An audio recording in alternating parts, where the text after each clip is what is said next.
Global academy MEC CEC BCom BBA చదివే విద్యార్థులకు number 1 coaching academy for CA CMA CIMA ACCA CMES professional courses. నమస్తే, welcome to Cube TV network. నేను మీ Sravani journalist.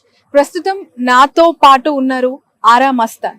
ఆరా strategy survey సంస్థ ద్వారా ఎన్నో సర్వేలు కొన్ని సంవత్సరాలుగా చేస్తూ ఎగ్జిట్ పోల్స్ ఎప్పుడు ఇచ్చినా కూడా అవి ఎగ్జాక్ట్ పోల్స్ గా పేరు ప్రఖ్యాతలు సంపాదిస్తూ ఉన్న వ్యక్తి మస్తాన్ గారు. ఇప్పుడు 2024 ఎన్నికలకి సంబంధించి కూడా మరొకసారి వైసీపీదే అధికారం అంటూ ఫిగర్స్ తో పాటు అతను ప్రెస్ మీట్ ద్వారా వెల్లడించడం జరిగింది. అసలు చాలా టఫెస్ట్ ఎలక్షన్ సినారియో ఇండియా మొత్తంలో ఏ రాష్ట్రం అంటే అది ఆంధ్రప్రదేశ్ అని అందరూ చెప్తున్నారు. మస్తాన్ గారు ఇచ్చిన ఫిగర్స్ ఎగ్జాక్ట్లీ ఉన్నాయా లేవా, ఇతర వివరాలన్నీ ఆయన మాటల్లోనే అడిగి తెలుసుకుందాం. మస్తాన్ గారు నమస్తే. నమస్తే అండి. నమస్తే స్వామి గారు. ఎలా ఉన్నారు? బాగున్నాను మేడం. ఎగ్జిట్ పోల్స్ అన్ని కూడా చేయడం చాలా కష్టం. దట్టు 175 అసెంబ్లీ నియోజకవర్గాలు తిరగాలంటే అసలు మామూలు విషయం కాదు అని చెప్పి చాలా మంది ఏజెన్సీస్ చెప్తూ ఉంటారు. ఏదో పైన ఒక 10-20 శాంపుల్ తీసుకొని ముగించేస్తూ ఉంటారు. 500 శాంపుల్ ఒక్కొక్క అసెంబ్లీ నియోజకవర్గానికి అని చెప్పారు. ఎలాంటి వాళ్ళని మీరు సర్వే చేశారు? దాని అక్యురేట్ క్రెడిబిలిటీ ఆ శాంపుల్ కి ఏ విధంగా ఉంది? ఆ ఎగ్జిట్ పోల్స్ యొక్క విశ్వసనీయత గురించి మొదటిసారి చెప్పింది కూడా నేనే మేడం. ఎగ్జిట్ పోల్స్ అనేటువంటిది అసాధ్యం. ఎగ్జిట్ పోల్ అనేది డ్యూరింగ్ ది పోలింగ్ పీరియడ్ చేసేటువంటి దాన్ని ఎగ్జిట్ పోల్ అంటారు. మార్నింగ్ నుండి ఈవినింగ్ వరకు ఎగ్జిట్ పోల్ చేయడం అనేటువంటిది ప్రాక్టికల్ గా సాధ్యం కాదు. వందలాది మందిని రిక్రూట్ చేయాల్సి ఉంటుంది. ఆ రిక్రూట్మెంట్ కూడా ఒక్క వ్యక్తి అంటే ఒక రోజు కోసం రిక్రూట్ చేయాల్సి ఉంటుంది. కాబట్టి ప్రాక్టికల్ గా సాధ్యం కాదు. కాబట్టి పోస్ట్ పోల్ లేదా ప్రీ పోల్ మాత్రమే శాస్త్రీయమైనవి. ఎగ్జిట్ పోల్ అంత ఈజీ కాదని చెప్పినటువంటి వ్యక్తిని నేనే. అయితే ఇది పోస్ట్ పోల్ మేడం. పోలింగ్ మే 13వ తేదీ పూర్తయిన తర్వాత మే 15 నుండి మేము పోస్ట్ పోల్ స్టార్ట్ చేసాం. రాష్ట్రంలో ఉన్నటువంటి 175 నియోజకవర్గాల్లో నియోజకవర్గానికి 500 శాంపిల్స్ తీసుకోవడం 600 శాంపిల్ తీసుకుంటాం. అంటే క్వాలిటేటివ్ శాంపిల్స్ ఒక 500 ఉంటాయి. ఒక 500 శాంపిల్స్ తీసుకుంటూ సుమారుగా 1,00,000కు పైబడినటువంటి శాంపిల్స్ ఈ 18 రోజుల్లో సేకరించడం జరిగింది. సేకరించి అందులో ఒక 90,000 శాంపిల్స్ కు లెక్కగట్టి ఈ రోజు మీరు చూసినటువంటి ఈ ప్రిడిక్షన్ ఇవ్వడం జరిగింది అనమాట. కాబట్టి పోస్ట్ పోల్ అనేటువంటిది ఉన్నంతలో శాస్త్రీయమైనది. అయితే దీంట్లో మెజారిటీలు అవన్నీ రావు కానీ మేడం, దీంట్లో ఖచ్చితంగా విండ్ యొక్క వేవ్ ఎలా ఉంది, వైసీపీకి అనుకూలంగా ఉందా, టీడీపీకి అనుకూలంగా ఉందా అనేటువంటిది మాత్రం స్పష్టంగా అర్థమైంది. సో కాబట్టి మేము 175 నియోజకవర్గాల్లో కూడా ఏ నియోజకవర్గంలో ఎవరు గెలుస్తున్నారు అనే దాన్ని దృష్టి పెట్టాం. సో ఆ మేరకే ఈ రోజు మీ ముందు ఫలితాలు పెట్టాం. బట్ ఫలితాలు పెట్టేశారు, ఏ నియోజకవర్గంలో ఎవరు గెలుస్తున్నారు అనే డేటా మీ దగ్గర ఉంది. బట్ మీరు ఎందుకు ఓవరాల్ ఫిగర్ ఇచ్చారు, పర్సెంటేజ్ ఇచ్చారు, బట్ నియోజకవర్గాల వారిగా డేటా ఇవ్వలేకపోయారు? ఎందుకు రిలీజ్ చేయలేదు? నేను నియోజకవర్గాల్లో ముఖ్యమైన నియోజకవర్గాలని చెప్పాను కదా. అంటే 175 నియోజకవర్గాలు చెప్పాలంటే సమయం కూడా సరిపోదు. అది ప్రాక్టికల్ కూడా ఇంపాసిబుల్. ఆ విధంగా చెప్పడం కూడా కరెక్ట్ కాదు. ఇప్పుడు ముఖ్యమైనటువంటి ఇప్పుడు మీరు కూడా మీడియా వాళ్ళు కూడా ఎవరు గెలుపోవడం గురించి మాట్లాడితే ప్రేక్షకులు చూస్తారు, వాళ్ళ గురించే కదా. అందుకని 25 మంది మంత్రుల గురించి చెప్పాను. 25 మంది స్పష్టంగా నేను చెప్పడం జరిగింది. అలాగే తెలుగుదేశం పార్టీ, జనసేన, భారతీయ జనతా పార్టీలో ఉన్నటువంటి ముఖ్యుల గురించి కూడా నేను చెప్పడం జరిగింది. వాళ్ళు ఆల్మోస్ట్ 50 నియోజకవర్గాల గురించి చెప్పాను. ఆ తర్వాత వీళ్ళు అడిగితే ఇంకో 25 నియోజకవర్గాల గురించి చెప్పాను. 75 నియోజకవర్గాల గురించి నేరుగా లైవ్ లో చెప్పడం జరిగింది. గన్నవరానికి సంబంధించి వల్లభనేని వంశీ గెలుస్తారు, చాలా టఫ్ గా ఉన్న ఆయనే బయటపడతారని చెప్పారు. ఆ నియోజకవర్గము చాలా సెంటర్ ఆఫ్ అట్రాక్షన్ అయింది. ఖచ్చితంగా ఓడిపోతారు అని చెప్తున్న వాళ్ళ సంఖ్య ఇరు పార్టీలో ఉంది, ప్రజలు కాదు ఇరు పార్టీలో ఉంది. అలాంటి చోట ఏ ధైర్యంతో, ఏ ధీమాతో మస్తాన్ వంశీ గారే గెలుస్తారు అని చెప్పారు? మేడం, మా ధైర్యం, మా డేటా, మా విశ్వాసం, మా మెకానిజం పట్ల మాకు విశ్వాసం ఉన్న నాళ్ళు, మా డేటానే మా ధైర్యం అయిన నాళ్ళు మాకు ఇబ్బంది ఏముండదు. ఇప్పుడు వంశీ గారు అక్కడ స్థానికంగా ఎలక్షన్ చాలా బాగా చేసుకున్నాడు. అయితే ఎలక్షన్ చేసుకున్నాడు కాబట్టి గెలుస్తున్నాడని కాదు. అతను ఎలక్షన్ కంటే కూడా చాలా ముందు 2 సార్లు 3 సార్లు ప్రీపోల్ చేస్తే కూడా అక్కడ ఆయన లీడ్ లో కనబడ్డాడు. ఈసారి ఖచ్చితంగా ఈ 3 పార్టీలు గెలిస్తే ఇబ్బంది ఉంటది అన్న సంగతి ఆయన తెలుసుకొని చాలా జాగ్రత్తగా పోల్ మేనేజ్మెంట్ కానివ్వండి, ఎలక్షన్ హీరింగ్ కానివ్వండి, బూత్ మేనేజ్మెంట్ కానివ్వండి, అవన్నీ చాలా చక్కగా చేసుకోగలిగాడు. కాబట్టి ఈ రోజు ఆ ఫలితం రాబోతా ఉంది. సో అందుకని ఇంత ధైర్యంగా కూడా నేను చెప్పగలిగాను. పక్కనున్న గుడివాడకి సంబంధించి ప్రస్తావించలేదు ప్రెస్ మీట్ లో, ఎలా ఉంది అక్కడ ట్రెండ్? అంటే గుడివాడని ఎందుకు ప్రస్తావించలేదు అనేది, గుడివాడ ఖచ్చితంగా టైట్ కాన్స్టిట్యున్సీ. గుడివాడలో నాని గారిని, కన్నవరంలో వంశీ గారిని, ఓడించడానికి అనేక మంది ఆ 2 నియోజకవర్గాల్లో మోహరించారు. మామూలుగా మోహరించలా, అవునా? వేరే వేరే దేశాల నుండి కూడా వచ్చి మోహరించారు. కాబట్టి ఇది కొద్దిగా టైట్ కాన్స్టిట్యున్సీ, అందుకని దాని గురించి నేను పెద్ద ప్రస్తావించలేదు. ఓకే, చాలా టఫ్ గా ఉంది. స్టిల్ ఖచ్చితంగా ఎడ్జ్ ఎవరికి ఉందంటారు? చూడాలి ఏమవుద్దనేది. మీరు చేశారు కదా పోస్ట్ పోల్ చెప్పడానికి. కొంత తెలుగుదేశం పార్టీకి అనుకూలంగా ఉండే అవకాశం ఉంది. సార్, ఈ ఎంటైర్ ఎలక్షన్ ప్రాసెస్ లో మీరు గమనించిన అంశాలు ప్రధానంగా నెగటివ్స్ పాజిటివ్స్ ఏంటి? ఇప్పుడు గతంలో దాదాపు 49% ఆఫ్ ఓట్ షేర్ వైసీపీ సంపాదించింది. ఇంచుమించుగా దానికి కొన్ని పాయింట్స్ ఇప్పుడు 50% మీరు ఇస్తూ ఉన్నారు. బట్ ఇక్కడ సీట్లు తగ్గుతూ ఉన్నాయి, అక్కడ పెరుగుతూ ఉన్నాయి. డిఫరెన్సియేషన్ ఏ విధంగా ఉంది? అంటే శ్రావణి గారు, 2019లో Telugu Desam party, Janasena party, BJP party, YSRCP party వేరువేరుగా పోటీ చేయడంతో వైఎస్ఆర్సీపీకి సుమారు 50% ఓటు బ్యాంక్ వచ్చింది. తెలుగుదేశం పార్టీకి 39% పైచిలుకే వచ్చింది. అంటే డైరెక్ట్ గా 10-11% గ్యాప్ ఉండటంతో ఎక్కువ సీట్లు వచ్చినాయి. ఇప్పుడు 10% ఓటు బ్యాంకు ఉన్నటువంటి జనసేన కూడా వచ్చి యాడ్ అయింది. సో ఆటోమేటిక్ గా బీజేపీ యాడ్ అయింది. వీళ్ళందరూ యాడ్ అయినప్పుడు సరే కొంత డిజడ్వాంటేజ్, వీళ్ళంతా యాడ్ అయ్యి 47% అయింది. కాబట్టి 49కి 47% అని పోటీ ఉన్నప్పుడు అనేక నియోజకవర్గాల్లో కూటమి గెలుస్తుంది. కాబట్టి 2019తో మనం కంపేర్ చేయలేం. ఎందుకు కంపేర్ చేయాలంటే 2019లో అది మల్టీ కార్నర్ కంటెస్ట్ జరిగింది. ఇప్పుడు 1-1 కంటెస్ట్ కదా, 3 పార్టీలు ఒక కూటమైంది, ఇది ఒక కూటమైంది. కాబట్టి ఖచ్చితంగా 2019తో పర్సంటేజ్ ఆఫ్ ఓట్స్ ని మీరు కంపేర్ చేయొచ్చు, కానీ నంబర్ ఆఫ్ సీట్స్ ని మీరు కంపేర్ చేయలేరు. ఓకే, ఈ ఎస్పెషల్లీ 3 పార్టీల కలయిక అంశము ఏ విధంగా ఉందంటారు గ్రౌండ్ లెవెల్లో? ఎందుకు అంటే బీజేపీతో పొత్తు పెట్టుకోవడం వల్ల ముస్లిమ్స్ దూరం అయ్యారు, మైనార్టీలు దూరం అయ్యారు అని ఒక వర్గం చెప్తూ ఉంటే, జనసేనతో పొత్తు పెట్టుకోవడం వల్ల కాపుల్లో స్ప్లిట్టింగ్ వచ్చింది, వాళ్ళంతా వైసీపీకి అలైన్ అయ్యారు అని చెప్పే వాళ్ళ సంఖ్య కూడా అదే స్థాయిలో ఉంది. కొంత ఇబ్బంది ఉంది శ్రావణి గారు. విషయం 2014లో జనసేన పార్టీ పెట్టిన కొత్తలో అలయన్స్కి వెళ్ళినప్పుడు సీట్ల గొడవ లేదు. ఆ రోజు జనసేన సీట్లు అడగలేదు, కేవలం సపోర్ట్ చేశారు. కాబట్టి అసలు గోల్ లేదు, ఓట్ ట్రాన్స్ఫర్ విషయం లేదు, లీడర్కి ఏ సీట్ ఇవ్వాలి ఇవ్వలేదు. కానీ 2024లో వాళ్ళు ఖచ్చితంగా 50 సీట్లు మా జనసేనకి ఇస్తాయని జనసేన శ్రేణులన్నీ ఆశించినాయి. ముఖ్యంగా కాపు కమ్యూనిటీ ఖచ్చితంగా మాకు 50 సీట్లు అన్న ఇస్తారు అనేటువంటిది ఆశించారు. ఎప్పుడైతే 50 సీట్లు రాక దాన్ని 40, 30, 20, 24కి ఇచ్చారో ఆ రోజు ఈ జనసేన శ్రేణులన్నీ దిగాలు పడినాయి. కాపు కమ్యూనిటీ అంతా కూడా చాలా ఒక రకమైనటువంటి ఉద్రేకానికి లోనయ్యారు. ఆ తర్వాత 24 కూడా మళ్ళీ 3 బీజేపీకి ఇచ్చేసి 21కి పరిమితమయ్యారు. చూసారా, ఆ రోజుతో ఖచ్చితంగా కాపు కమ్యూనిటీ చాలా ఇబ్బంది పడింది. జనసేనకి ఎక్కడైతే సీట్లు ఇచ్చారో, జనసేనకి సీట్లు ఇచ్చిన దగ్గర టీడీపీ ఓటు బ్యాంకు బాగా ట్రాన్స్ఫర్ అయింది. టీడీపీకి ఎక్కడైతే సీట్లు ఇచ్చారో అక్కడ జనసేన ఓటు బ్యాంక్ ట్రాన్స్ఫర్ కాలేదు. ఎందుకు కాలేదంటే ఈ బాధే కారణం. ఓకే, ఇంత పెద్ద పవన్ కళ్యాణ్ తీసుకుని 50 సీట్లను ఇస్తారనుకుంటే 21 సీటే ఇచ్చారనేటువంటి బాధ ఏదైతే ఉందో, ఆగ్రహం ఏదైతే ఉందో ఆ వర్గాల్లో, ఆ ఆగ్రహం కారణంగా జనసేన ఓటు బ్యాంకు 100% ట్రాన్స్ఫర్ కాలేదు. సో కాబట్టి జనసేన టీడీపీ అలయన్స్ సరే ఈ రోజు కనీసం టీడీపీకి సీట్లు పెరుగుతున్నాయి, జనసేనకి సీట్లు పెరుగుతున్నాయి, బీజేపీ పెరుగుతున్నాయి. కాబట్టి అధికారంలో రాలేకపోయినా కూడా టీం లేదంటే ఆ కూటమి సక్సెస్ అయినట్టే, గతం కంటే ఎక్కువ సీట్లు సాధిస్తుంది. కాబట్టి ఓకే, రైట్. ఎస్పెషలీ ఈ సోషల్ ఇంజనీరింగ్ అనే పదం ఈ 2024 ఎన్నికల్లో చాలా ఎక్కువగా అనిపించింది. మొదటగా దాని మీద అనాలిసిస్ చేసిన వ్యక్తి ఆరా మస్తాన్. గ్రౌండ్ లో మీకు వెళ్ళినప్పుడు ఎలాంటి రియాలిటీస్ కనిపించాయి? ఎస్పెషల్లీ బీసీలు గంపగుత్తగా టీడీపీకి కొన్ని సంవత్సరాలుగా అలైన్ అయి ట్రావెల్ అవుతున్న వాళ్ళని జగన్ ఏ విధంగా చీల్చాడు? బీసీ కమ్యూనిటీ ఏ విధంగా అలైన్ అయింది?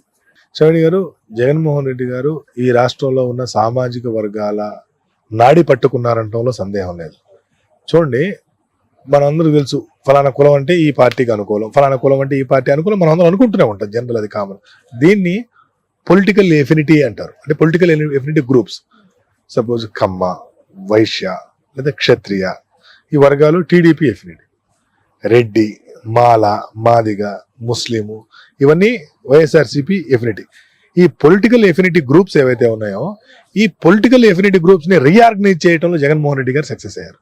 ఎలా? వైఎస్ఆర్ కాంగ్రెస్ పార్టీకి ఉండే 4-5 పొలిటికల్ ఎఫినిటీ గ్రూప్ తో తెలుగుదేశం పార్టీకి ఆ అసెంబ్లీలోనో ఆ పార్లమెంట్ లో ఉన్నటువంటి ఇంకొక పెద్ద గ్రూప్ ని, తెలుగుదేశం ఎఫినిటీ గ్రూప్ ని తీసుకొచ్చి టికెట్ ఇవ్వడంతో ఈ 4 గ్రూపులతో పాటు ఆ గ్రూప్ కలిసి 5 గ్రూపులతో పెద్ద గ్రూప్ గా ఏర్పడటం మనం చూసాం అనమాట. ఇది అనేక నియోజకవర్గాలు అదే చేశాడు.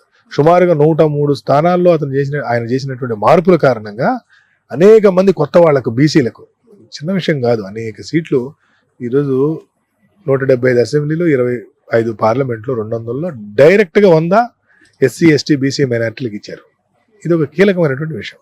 రెండో విషయం, ఇవ్వటమే కాకుండా మహిళలతో పాటు పార్టీని నమ్ముకున్నటువంటి వాళ్ళకి అనేక దగ్గరలో అడ్జస్ట్ చేయడం అనేటువంటిది ఈ పొలిటికల్ రీఆర్గనైజేషన్కి బాగా ఉపయోగపడింది. ఒక ఎక్స్ అనే కాన్స్టిట్యున్సీలో ఒకరి మీద వ్యతిరేకత ఉంది, ఎన్నికలకు 6 నెలల ముందు వాళ్ళని తీసుకెళ్ళి ఇంకెక్కడో వేసేశారు, ఇంకొక ఆయన తీసుకొచ్చి ఇక్కడ వేశారు. ఆ ఎక్స్ అనేటువంటి వ్యక్తి ఎవరైతే ఉంటారో వారి మీద ఉన్నటువంటి ఆ వ్యతిరేకత, ఆ కోపం అంతా కూడా తగ్గిపోయింది ఆటోమేటిక్ గా. అక్కడ తగ్గుతుంది. కానీ మార్చబడిన ఇప్పుడు సపోజ్ విడుదల రజనీ గారు ఈ రోజు ట్రయల్ లో ఉన్నారు, చాలా టఫ్ సిచ్యువేషన్ ఉంది అని మీరు చెప్పారు, ఓడిపోవచ్చు అని కూడా అభిప్రాయపడుతున్నారు చాలా సర్వే సంస్థలు. బట్ యాక్సెప్టెన్సీ ఆ నియోజకవర్గాలు ఏమాత్రం ఉందంటే? ఎగ్జాక్ట్లీ, విడుదల రజనీ గారు గుంటూరు వెస్ట్కి వెళ్ళి చాలా కష్టపడ్డారు, 100 రోజుల పాటు బాగా తిరిగి బాగా ఎలక్షన్. విడుదల రజనీ గారు కాకుండా ఇంకెవరైనా సరే అక్కడ ఆ మాత్రం పెర్ఫార్మెన్స్ ఇచ్చేటువంటి పరిస్థితి లేదు. అది హార్డ్ కోర్ తెలుగుదేశం కాన్స్టిట్యున్సీ. ఆ నియోజకవర్గంలో పొలిటికల్ ఎఫినిటీ గ్రూప్స్ అన్ని కూడా టీడీపీతో ఉంటాయి. టీడీపీ ఎఫినిటీ గ్రూప్స్ ఎక్కువ అయినా కూడా ఈ రోజు ఇంత పోటీ ఇవ్వగలుగుతుంది అంటే చిన్న విషయం కాదు. కాబట్టి నేను కూడా ఏంటంటే మార్జిన్ ఆఫ్ ఎర్రర్ లోబడి ఉంది అక్కడ రిజల్ట్, మార్జిన్ ఆఫ్ ఎర్రర్ లోబడి ఉంది అనమాట. కాబట్టి ఈ మార్చినందువల్ల ప్రయోజనం జరిగినట్టే కదా. బహుశా అక్కడ ఆవిడ కాకుండా ఇంకెవరు నిలబెట్టినా కూడా ఆ స్థాయి పెర్ఫార్మెన్స్ లేదా ఆ స్థాయి ఫలితం వచ్చేటువంటి పరిస్థితి లేదు. Okay, right. మీరు గతంలో ఒకసారి మాట్లాడుతున్న సందర్భంలో నాతో ఆన్ ఫోన్ కాల్ నేను మిమ్మల్ని అడిగిన ప్రశ్న, సార్ పోలింగ్ పర్సెంటేజ్ ఈ స్థాయిలో గతం కంటే ఎక్కువగా ముందుకెళ్తోంది, అది 81% రీచ్ అయిన సందర్భంలో ఖచ్చితంగా అది వ్యతిరేక ఓటు ఒకవేళ అది పెరిగితే, లాస్ట్ టైం కంటే పెరిగితే ఖచ్చితంగా కూటమికే ఛాన్స్ ఉంది, లేదు అంటే వైసీపీ వస్తుంది ఆగిపోతే, లాస్ట్ టైం కంటే ఒక్క పాయింట్ వచ్చి ఆగిపోయినా వైసీపీకి ఎడ్జెండా. బట్ ఈ రోజు చూస్తే ఎంటైర్లీ డిఫరెంట్ గా మీ రిజల్ట్ ఇవ్వడం జరిగింది. ఎగ్జాక్ట్లీ శ్రవణి గారు, మనం మాట్లాడుకుంది బిఫోర్ పోలు, తర్వాత పోలింగ్ రోజు సాయంత్రం నేను ఒక ప్రైవేట్ టీవీ ఛానల్లో మాట్లాడుతూ కూడా ఈ వ్యాఖ్య చేశాను. ఆ తర్వాత 24 గంటలకి డేటా వచ్చింది, పోలింగ్ బూత్ వైజ్, మండల wise, assembly wise, parliament data వచ్చిన తర్వాత ఆ డేటాని ఒకసారి మేము వెరిఫై చేసాం. వెరిఫై చేస్తే ఆ డేటాని బేస్ చేసుకొని చూస్తే ఎక్కడెక్కడ వైఎస్ఆర్సీపీకి అనుకూలత ఉందో ఆ లొకాలిటీస్ లేదా ఆ పోలింగ్ బూతుల్లో విపరీతమైనటువంటి పోలింగ్ జరిగింది. 92-94% కూడా పోలింగ్ జరిగింది వైసీపీ అనుకూల ప్రాంతాల్లో. టీడీపీ అనుకూల ప్రాంతాల్లో 70-72% జరిగింది. చిన్న విషయం కాదు. సో ఎప్పుడైతే మేము ఈ డేటా మొత్తాన్ని ఒకసారి వెరిఫై చేసామో ఆ ఎనాలిసిస్ లో మాకు అర్థమైంది ఏంటంటే ఈ అనుకూలత వైఎస్ఆర్సీపీకి సంబంధించింది, ఇది ప్రతిపక్షం మీద ఉన్నటువంటి అనుకూలత కాదు అనేది. కానీ ఆ రోజు బిఫోర్ పోల్ మీతో మాట్లాడినప్పుడు కానీ, లేదంటే పోలింగ్ డే రోజు వేరే ఛానల్లో మాట్లాడినప్పుడు కానీ ప్రాబ్లం ఏంటంటే డేటా రాలేదు, పోలింగ్ జరుగుతుంది.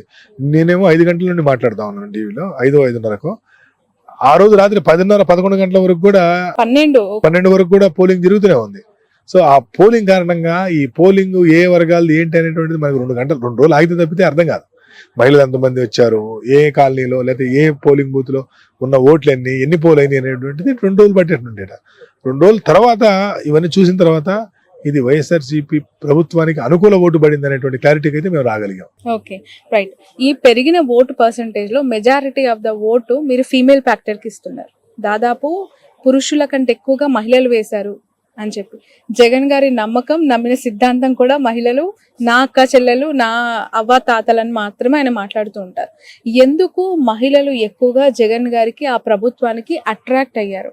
వాట్ ఆర్ దోస్ క్వాలిటీస్ అండి? అంటే చాలా ఏదో పరుగు పందెం పెడితే పరిగెత్తుతారు కదా ఓటేయడానికి, కొన్ని నియోజకవర్గాల్లో టైం అయిపోతుందేమో అని చెప్పి అలా చాలా ఫాస్ట్ గా నడుచుకుంటూ వెళ్ళిన ముసలోళ్ళని, లేదంటే మధ్యతరగతి వయసు వాళ్ళని చూసాం విజువల్స్ లో. సో అది ఏం ఫ్యాక్టర్స్ అంటారు?